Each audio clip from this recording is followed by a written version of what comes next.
Buzzer को ग्लूटोनी के episode 11 की शुरुआत में हम लोग देखते हैं कि लोग अब झुंड बनाकर खड़े हैं। वहीं रॉक्सी के सामने फेट यानी कॉप्स खड़ा होता है। वो उससे एक डुएल के लिए चैलेंज करती है तो फेट सोचने लगता है कि क्या उसने कुछ गलती कर दी। तब मीरिया उसे कहती है कि इनोसेंट बनना बंद करो। तुमने दूसरे वॉरियर्स के साथ 56 बार वॉयलेंस किया है और 20 केसेस में तुमने प्रॉपर्टी डिस्ट्रॉय करी है। तुमने एक महीने में ये सब कर कैसे दिया? तो फेट अब उसे कहता है मुझे भी नहीं पता, वो सब केसेस में तो लोग मुझ पर अपने आप ही आ गए थे। तो रॉक्सी उसे कहती है चाहे कुछ भी हो, तुमने वॉयलेंस किया है, तुम और वॉयलेंस नहीं कर सकते हो, या तो तुम रॉयल आर्मी ज्वाइन कर लो। अगर तुम रॉयल आर्मी ज्वाइन करोगे तो वॉरियर्स तुम्हें ट्रबल नहीं देंगे। तो फेट कहते हैं तुम्हारा सोल्यूशन तो ठीक है लेकिन मुझे ज्वाइन नहीं करना। तो रॉक्सी कहती है मुझे लगा ही था कि तुम ऐसा जवाब दोगे, अगर तुम मना करोगे तो तुम्हें जेल में डाल दिया जाएगा। तो फेट कहता है मैं नहीं चाहता हूँ ऐसा, चलो ठीक है मुझसे लड़ी लो। फेट अपना स्कैबैट तक नहीं उतारता है तो रॉक्सी से कहती है कि बाद में मुझे मत कहना अगर ये टूट जाए तो फेट कहते हैं कोई नहीं, ये स्पेशली बनाया गया है। तो रॉक्सी कहती है ठीक है, मैं बिल्कुल भी होल्ड बैक नहीं करूंगी। हम लोग अब देखते हैं कि उन लोग की बैटल शुरू हो जाती है जहाँ पर रॉक्सी फेट के ऊपर भारी पड़ रही होती है। वो उसके ऊपर हमला करके कह रही होती है कि मैंने कहा था कि मैं बिल्कुल होल्ड बैक नहीं करूंगी। ऐसा बोलकर वो उसके मास्क के ऊपर हमला करती है जिसकी वजह से उसमें क्रैक आ जाता है। रॉक्सी अब उसे कहती है कि अगर तुम इस फाइट को सीरियसली नहीं लोगे तो मैं तुम्हें एक्सपोज कर दूंगी। ऐसा बोलकर वापिस उसके ऊपर काफी तेज से हमला करने के लिए आती है। फेट सोचता है कि क्या ये रॉक्सी का फिजिकल बूस्ट है। वो अब घबराकर पीछे आ जाता है। रॉक्सी अब उसे कहती है कि अगर तुम डॉज करते रहोगे तो कुछ भी नहीं होगा, अगर तुम नहीं चाहते हो कि तुम्हारा फेस रिवील हो तो इसे सीरियसली लो।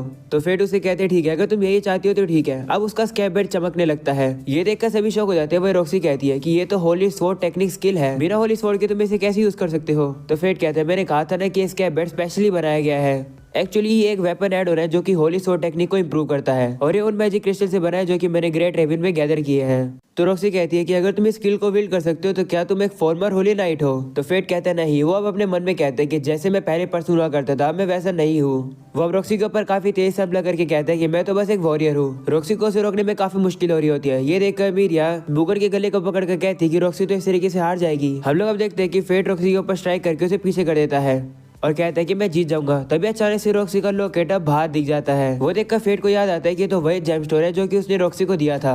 फेट ही सोच रहा होता है, इस मौके का फायदा उठाकर रॉक्सी उसके ऊपर स्ट्राइक करके उसकी तलवार को उड़ा देती है। रॉक्सी उसे कहती है कि तुम्हारा ध्यान नहीं था, मैं जीत गई। मेरी भी अब कहने लगती है कि रॉक्सी इस तरीके से थोड़ी हारने वाली थी। जिसके बाद रॉक्सी फेट से कहती है कि तुम इस तरीके से इजी क्यों हो गए थे? तो फेट कहता है मुझे नहीं पता कि तुम क्या बारे में बात कर रही हो, तुम्हारा हो गया ना, अब मैं जा रहा हूँ। तभी रॉक्सी उसे कहती है कि तुमने क्या अपनी तलवारबाजी सर एरोन से सीखी है? जब मैं यहाँ पर आए थे तो उन्होंने मुझे भी इंस्ट्रक्ट किया है, इसलिए मैं बता सकती हूँ। तुम्हारा तरीका मुझे बिल्कुल उनकी याद दिलाता है। उन्होंने कहा था कि एक ट्रैवलर से मिलने के बाद जो कि गाले की तरफ जा रहा है, उसकी वजह से मैंने डिसाइड किया कि मैं फिर से तलवार उठाऊंगा। रॉक्सी अब कहती है कि जिस ट्रैवलर की एरोन बात करे थे वो इतना ज्यादा स्ट्रॉन्ग था कि एरोन को भी उसे लड़ने में डिफिकल्टी हुई थी। अगर वो तुम थे तो मैं तुमसे बात करना चाहती हूँ। तो फेट उसे कहता है अगर वो मैं था तो ये मेरी प्रॉब्लम है, तुम्हें फोकस करना होगा कि यहाँ पर तुम कैसे अपने आप को प्रोटेक्ट कर सकती हो। ऐसे बोलकर फेट वहां से चले जाते हैं। तो रॉक्सी भी जाने लगती है। फेट अमन में कहते हैं कि रॉक्सी आप हमेशा काइंड और ऑनेस्ट हो, भले खतरा आपके ऊपर हो, आप मेरी चिंता कर रही हो। टेम मुगन उसके पास आता है और कहते हैं कि तुम्हारी रॉक्सी की लड़ाई को देखकर मैं काफी इंप्रेस हुआ, तुम्हारे तो कीमेरा को हराना काफी इजी था। तो फेट कहते हैं कि उसे कोई और कंट्रोल कर रहा था। ये सुनकर मुगन कहता है तुम्हें भी ये लगता है? तो फेट कहते हैं हाँ, उसके ऊपर भी एक सिंबल बना हुआ था जैसे सैलमेंडर्स के ऊपर था। फेट अब सोचते हैं कि इन सब के पीछे आयरिस का हाथ है। मुगन अब कहने लगता है कि जब मैंने कीमेरा को अच्छे से देखा तो ये काफी ज्यादा अजीब है कि एक मोस्टर कोर की तरह काम कर रहा है। तो फेट कहते हैं कि इम्प्रेस हुआ कि तुम बस देखने से ही इतना सब कुछ पता लगा पाए। तो वो कहता है कि मेरी फैमिली जनरेशन से गाले की लॉस्ट टेक्नोलॉजी के ऊपर स्टडी कर रही है। मेरे डैड जो कि मर चुके हैं और मेरी बेटी एक गिफ्टेड स्कॉलर है। मेरी बेटी बिल्कुल मेरे जैसी नहीं है, वो काफी क्लेवर है। तो फेट उसे कहता है कि मेरा आर्टिफिशियल मोस्टर्स होते हैं जो कि गाले की टेक्नोलॉजी से बनाए गए हैं। ये अच्छा आइडिया रहेगा अगर तुम्हारी बेटी उसे एग्जामिन करे तो मुगन कहता है क्या तुम ये कहना चाहते हो कि मैं तुम्हें अपनी बेटी से इंट्रोड्यूस कराऊं? ठहर के तुम मेरी बेटी से नहीं मिल पाओगे। ऐसा बोलने के बाद वो फेट को मारने के लिए उसके पीछे भागता है। तो फेट उसे कहने लगता है कि मेरे कहने का ये बिल्कुल मतलब नहीं था, मैं तो बस एक सजेशन दे रहा था। और अब अगले सीन में हम लोग मुगन की बेटी रेने को ही देखते हैं। उसकी दोस्त उसे कहती है कि क्या तुमने रफेल के बारे में सुना? जिसपे वो कहती है हाँ, वो कुछ अजीब ही एक्ट कर रहा है, जब से हार्डो मरा वो पागल सा ही हो गया है ना? तो उसकी दोस्त कहती है कि सिर्फ ऐसा नहीं है, रूमर्स के हिसाब से उसने अपने आप को रूम में लॉक कर लिया है और फिलोसफर स्टोन को स्टडी कर रहा है जो कि उसे 10 बर्न में मिला है। ये सुनकर रेने फिलोसफर स्टोन के बारे में ढूंढने लगती है। उसे भी इन्फॉर्मेशन मिलती है कि ये स्टोन किसी भी वुंड को हील कर सकता है और वो उसके ओनर को काफी ग्रेट स्ट्रेंथ दे सकता है, लेकिन इसके बदले में वो उसके माइंड और बॉडी को डोमिनेट कर लेता है। ये तो एक माइंड कंट्रोल की तरह है, पता नहीं आखिर का वो क्या प्लान कर रहा है। और अगली सीन में हम लोग देखते हैं फेट आराम कर रहा होता है। उसे अब मायने की बात याद आती है जिसने उसे कहा था कि तुम्हें डोमेन ऑफ ई पर फोकस करना चाहिए। फेट पूछते है कि वो क्या होता है, जिसपे वो बताती है कि ये लेवल है जिस पर डिवाइन ड्रैगन है, अगर तुम उसके लेवल तक नहीं पहुंच पाओगे तो तुम उससे लड़ नहीं पाओगे। लेकिन अगर तुम अपने आप को ज्यादा पुश करोगे तो तुम्हारी स्किल तुम पर कब्जा करके तुम्हें आउट ऑफ कंट्रोल कर देगी। फेट अब सोचते है कि मैं उतना स्ट्रॉन्ग कैसे बनूंगा आखिर। तभी अचानक से उसे अलार्म बजने की आवाज आती है। टाउन में सभी लोग घबरा जाते हैं। तभी नॉर्दर्न रॉक्सी आकर बताता है कि काफी बड़ी स्टैम्पेड शुरू हो गई है। ये सुनकर रॉक्सी अपने साथियों से कहती है चलो फिर उन्हें खत्म करने चलते हैं। अगले सीन में हम लोग देखते हैं कि स्टैम्पेड काफी ज्यादा बड़ी है, पर टाउन के सभी लोग घबरा कर भाग रहे हैं। फेट भी अब एक ऊंची जगह पर आकर उस स्टैम्पेड को देखता है और कहता है तो ये एक डेथ मार्च है। वो अब देखता है रॉयल आर्मी को जो कि वहां से जा रही है। तो गिड उसे कहते हैं कि क्या तुम वापस से हीरो बनोगे। तो फेट कहता है अगर ये सिर्फ डेथ मार्च है तो लेडी रॉक्सी उसे अकेले हैंडल कर लेगी। तो फेट अपने हार्ट स्टार्वेशन मोड में आ जाता है। ये देखकर ग्रिड उसे कहते हैं कि तुम इसे पहले से बेहतर हैंडल कर पा रहे हो। तो फेट कहते हैं हाँ कभी भी कुछ भी हो सकता है, इसलिए पहले रेडी रहना चाहिए। हमें पता लगाना चाहिए आखिर क्या हो रहा है और उसे खत्म करना चाहिए। तभी ग्रिड उसे बताता है कि इसकी तरफ से रॉयल आर्मी की तरफ कुछ तेजी से जा रहा है। तो फेट भी अब चेक करता है और उससे अंडरग्राउंड कोई चीज दिखती है। वो चीज काफी बड़ी है और वो वेल की तरह अंडरग्राउंड चल रही है। फेट अब कहते हैं कि अगर ये चीज सीधा सीधा जाएगी तो ये सीधा रॉयल आर्मी के बिल्कुल नीचे आएगी। तो ग्रिड कहते हैं रॉक्सी और बाकी सभी लोग का ध्यान अभी डेथ मार्च पर है। उनके लिए काफी बड़ी मुश्किल हो जाएगी अगर ये चीजों ने सरप्राइज अटैक देगी। तो फेट अब ग्रिड को जल्दी से बॉम्ब बदलता है और कहता है कि जिस तरीके से एरोन गिलेटनी स्किल की मदद से अपनी लिमिट्स को सरपास कर पाया था, मैं भी गिलेटनी का यूज करके अपने चार्ज शॉट को एम्पलीफाई करूंगा और उसकी रेंज को 2 गुना बढ़ाऊंगा। इसे सिर्फ हाफ स्टार्वेशन मोड में ही यूज किया जा सकता है। वह भी शॉट को इस चीज के ऊपर छोड़ देता है और अब फेट का एरो भी सीधा अंडरग्राउंड जाने लगता है। ग्रिड फेट से कहते हैं कि तुमने ये काफी अच्छा आइडिया निकाला अटैक करने का। तो फेट कहते हैं कि हमेशा मैं सीक्रेट टेक्निक पर रिलाई नहीं कर सकता क्योंकि वो काफी प्राइजी होती है। एरो की वजह से वो चीज डर कर अब जमीन से बाहर आ जाती है। फेट अब देखते हैं कि इसके ऊपर तो वही एम्बलम यानी वही निशान है जो कि सैलमेंडर्स के ऊपर था। ये देखकर फेट अब एक छलांग लगाकर उसको मारने जाता है और हंसने लगता है। तो ग्रिड से पूछते हैं क्या बात, जिस पर फेट कहता है कि मैं ये सोचा था कि मेरा ओल्ड सेल्फ कभी भी इतना ऊंचा से नहीं जंप करता। वह अब उस मॉन्स्टर के ऊपर आइडेंटिफाई यूज करता है और उसे पता चलता है कि ये क्राउन बीस्ट है जिसका सारा स्टैट 10 मिलियन से ज्यादा है। ग्रिड कहते हैं कि ऐसी चीज को हराने में तो एक होली नाइट के भी पसीने छूट जाएंगे, मुझे मैजिकल शील्ड में बदल दो। तो फेट मान जाता है और अब उसे शील्ड में बदल देता है।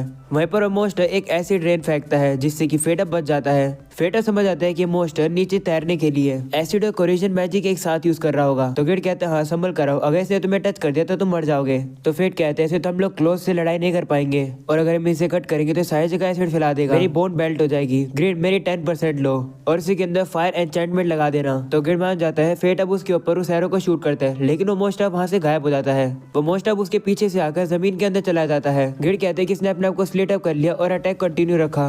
इसने अपने आप को मेरी सीक्रेट टेक्निक से बचा लिया। वो लोग अब देखते हैं कि ये मॉन्स्टर वापस रॉयल आर्मी की तरफ जा रहा है। वो उसे रोकने के लिए आगे बढ़ता है लेकिन तभी अचानक से जमीन में से 3 और मॉन्स्टर निकल जाते हैं जो कि उसे रोकने की कोशिश करते हैं। तो फेट ग्रैंड क्रॉस का यूज करता है जिससे कि वो मॉन्स्टर वहां से गायब हो जाते हैं। ग्रिड फेट से कहते हैं लगता है वो लोग तुम्हें इग्नोर कर रहे हैं चाहे तुम कितने भी टेस्टी हो। तो फेट कहते हैं कि कोई भी मॉन्स्टर ऐसा मूव नहीं कर सकता है, इसकी सिर्फ एक ही कोर होगी। अंडरग्राउंड में जाने के बाद ये बाहर तो जरूर आएगा ही, जब वो बाहर आएगा उसकी कोर को स्मैश कर देंगे। फेट भी अब नीचे क्रैक के अंदर कूद जाता है और ग्रिड से कहता है मेरा 20% ले लो, उसके अंदर फायर ऐड कर दो। तो ग्रिड भी ऐसे करता है। ग्रिड से कहते हैं क्या तुम सीरियस हो, इस न्यू मूव को तुम बिना प्रैक्टिस के यूज करोगे। तो फेट कहता है हाँ ये किसी भी डिकोय को पास करके उसकी कोर तक पहुंच जाएगा, मुझे पता है कि तुम ये कर सकते हो। तो ग्रिड कहता है ऑब्वियसली मैं कर सकता हूँ। जिसके बाद मॉन्स्टर जैसे बाहर आता है कोई और उसके ऊपर हमला करता है। वहीं पर फेट भी अपने अटैक को शूट करते हैं जिससे कि उसे खत्म कर देता है और उसकी ग्लूटेन स्किल एक्टिवेट हो जाती है। वो सोचने लगता है कि ये क्या था। वो मॉन्स्टर नीचे आता है लेकिन वो खत्म नहीं होता है। तो फेट कहते हैं ये क्या है, मैंने इसकी सोल ले ली लेकिन ये फिर खत्म क्यों नहीं हुआ। वो ऊपर देखता है तो उसे एक बंदा दिखता है जिसने फेट की तरह ही मास्क पहना था। फेट को लगता है कि ये एरिस है। वो उसके ऊपर जाकर हमला करता है लेकिन तभी वो बंदा अपने वेपन को बाहर निकाल लेता है। उसे देखकर ग्रिड कहता है कि ये तो मॉर्टल सिन का एक वेपन है, ये ब्लैक गन स्वॉर्ड है एनवी। मैं ये देखकर श्योर नहीं हूँ कि ये आयरिस ही है। तभी वो काफी सारे स्लाइम्स आकर फेट को रोकते हैं।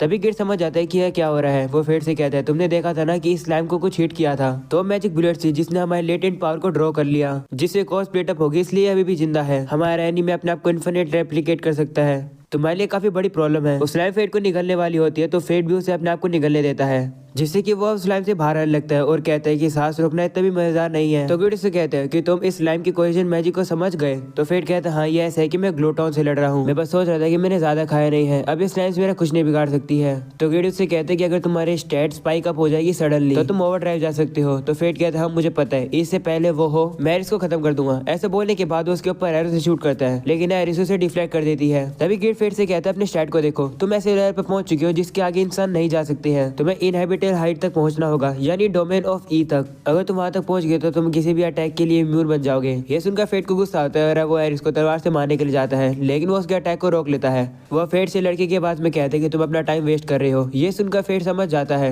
कि वो एरिस नहीं है, जिसके बाद वो बंदा अब फेट को पीछे फेंक देता है और वो उसके ऊपर अपने वेपन से शूट करता है। तो फेट जल्दी से गिर को शील्ड में बदलता है, लेकिन वो भी काम नहीं करती है और अब फेट पीछे आकर गिरता है। उसके मुंह से अब खून भी निकलने लगता है। उसे रियलाइज हो जाता है कि उसका अपोनेंट काफी ज्यादा स्ट्रॉन्ग है। वहीं वो बंदा उसकी तरफ आने लगता है। वहीं फेट सोचता है कि मैं वेट नहीं कर सकता हूँ, मुझे मारने के लिए रेडी होना होगा या फिर मरने के लिए। वो बंदा फेट की तरफ अपने वेपन लेकर आता है और कहता है अब तुम खत्म हो। तो फेट ग्लूटनी से अपने लिए पावर मांगता है और उसे अब डोमेन ऑफ ई की पावर मिल जाती है। ये देखकर वो बंदा और गिड काफी ज्यादा हैरान हो जाते हैं। फेट अब उस बंदे से कहते हैं तुम्हारा शुक्रिया, अगर तुम मुझे नहीं मिले होते तो मैं इतना ज्यादा लेवल अप नहीं होता। ऐसा बोलने के बाद उसके ऊपर हमला करता है, उसे पीछे गिरा देता है। तभी स्लाइम्स आकर फेट को रोकने लगते हैं। तो फेट अब काफी जोर से चिल्लाकर उन्हें साइड में हटने के लिए कहता है। ये सुनकर वो स्लाइम्स वहीं पर रुक जाते हैं और अब फेट आगे बढ़ता है। तभी वो बंदा फेट के ऊपर शॉट मारने लगता है, लेकिन फेट उसके सारे अटैक को डॉज करके कहता है कि मैं इसकी शॉट को सारे क्लियरली देख सकता हूँ। वो अब अपनी तलवार से मिट्टी उड़ा देता है, जिसकी वजह से वो बंदा देख नहीं पाता है। इसी मौके का फायदा उठाकर फेट उसके पीछे आकर उसके मास्क के ऊपर हमला करके उसे काट देता है। फेट अब उसे देखकर हैरान हो जाता है और कहता है कि तुम तो नॉर्दर्न हो। तो नॉर्दर्न कहता है कि तुम आधे सही हो। ये सुनकर फेट कहता है तुम्हारे ये कहने का मतलब क्या हुआ।